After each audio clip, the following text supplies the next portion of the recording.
Hello everyone, কি খবৰ সকলোৰে? Welcome to my new video. আজি আহিছো ৰাস চাবৰ কাৰণে খৈৰাবাৰীত। খৈৰাবাৰী ওদালগুৰি ডিস্ট্ৰিক্ট হয়। তাৰ পিছত এনেকৈ ধুনীয়াকৈ গেটটো পালো। গেটটো ভাল লাগিলে বাৰু। তাৰ পিছত ধুনীয়াকৈ আমাৰ গন্তব্যস্থানলৈ গৈ আছো আৰু ইয়াতে পাৰ্কিং আছে। পাৰ্কিঙৰ গাড়ীখন ধুনীয়াকৈ থৈ দিলো। ৰাসৰ খোলা পালোগৈ। তাৰ পিছত ৰাসৰ খোলাত গেটটো সোমাই গলো আৰু ইয়াতে ফাংচনো চলি আছিলে। কিবা কিবি চলি আছিলে আৰু যেহেতু ইয়াত বড়ো মানুহ যথেষ্টখিনি হয়, বড়ো ভাষাত কৈ আমিতো দুৱান নাজানো ন, সেইটো কাৰণে আমি আৰু মুখখন মেলি চাই থকাই কাম। তাৰপিছত এনেকৈ মূৰ্তিবোৰ চালোঁ। মূৰ্তিবোৰ অলপ সৰু হয়, হ'লেও ভাল লাগিলে বাৰু। তাৰপিছত আৰু লগতে আপোনালোকে ক'ত ক'ত ৰাস চালে কমেণ্ট কৰি জনাবচোন। মই আজি এইখিনি অৱশ্যে গুৰিহাটী বুলি কয় চাগে দেই, গুৰিহাটী গাঁওখন হ'ব পাৰে। তাৰপিছত এনেকৈ গোটেইখিনি মূৰ্তি চাই ল'লোঁ। আজিয়ে ফাৰ্ষ্ট আহিছোঁ ইয়াত আৰু যথেষ্টখিনি মানুহ আছে। তাৰপিছত এইফালে গৈছোঁ আৰু কাপোৰ ল'ব আছিলে মানুহজনৰ, কিন্তু কাপোৰ মানে বিচাৰিয়ে নাপালোঁ। তাৰপিছত দিয়া আৰু বেলেগ দিনা কিনিম দিয়া বুলি কিনে ঘূৰি আহিলোঁ। তাৰপিছত এইফালে মোৰ পামচু জোতা এযোৰ ল'ব লগা আছিলে, সেইযোৰ লৈ ল'লোঁ। আৰু খোৱাটো যিহেতু মেইন হয়, সেইটো কাৰণে খাবৰ কাৰণে গ'লোঁ।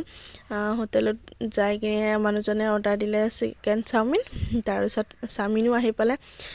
চাওমিন খাই উঠাৰ পিছতে আকৌ আহি পালে ঘুগুনি, আৰু ঘুগুনিত যদিহে কেঁচা পিঁয়াজ দি নাখাওঁ সোৱাদটো নাপায় মানে, সেইটো কাৰণে মই কেঁচা পিঁয়াজ দি কিনে লৈছোঁ। আৰু এনেকৈ কোনে কোনে খাই ভাল পায়।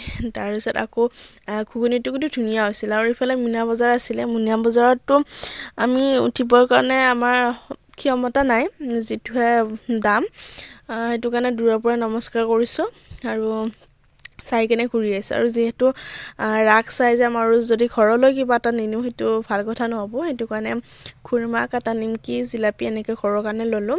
আৰু মানুহো যথেষ্টখিনি আৰু দোকানো যথেষ্টখিনি আছে। তাৰপিছত আৰু এইখিনি লৈ মেলি আমি ঘৰলৈ বুলি উভতিলোঁ, কিন্তু ৰাস্তাতে পালোঁ এটা মন্দিৰ, হনুমান মন্দিৰ। তাৰপিছত দূৰৰ পৰাই নমস্কাৰ জনাইছোঁ, যিহেতু ৰাতি হোৱাৰ কাৰণে গেটটো বন্ধ কৰি থৈছিলে। আৰু এইটো হৈছে মন্দিৰৰ ভিতৰৰ অংশ, ৰাম আৰু সীতা। দূৰৰ পৰাই নমস্কাৰ জনাইছোঁ। আৰু যদি আপোনালোকে হনুমানৰ ভক্ত হয়, তেনেহ'লে জয় বজৰং বুলি কমেণ্টত লিখিবলৈ নাপাহৰিব। আৰু মোৰ ভিডিঅ'টো কেনেকুৱা পালে কমেণ্ট কৰি জনাবা। লাইক, কমেণ্ট, শ্বেয়াৰ কৰিবলৈ নাপাহৰিবা। আৰু যদি মোৰ পেজটো আপোনালোকে নতুনকৈ আহিছে, চেনেলটো ফ'ল' কৰি ল'ব। Thank U.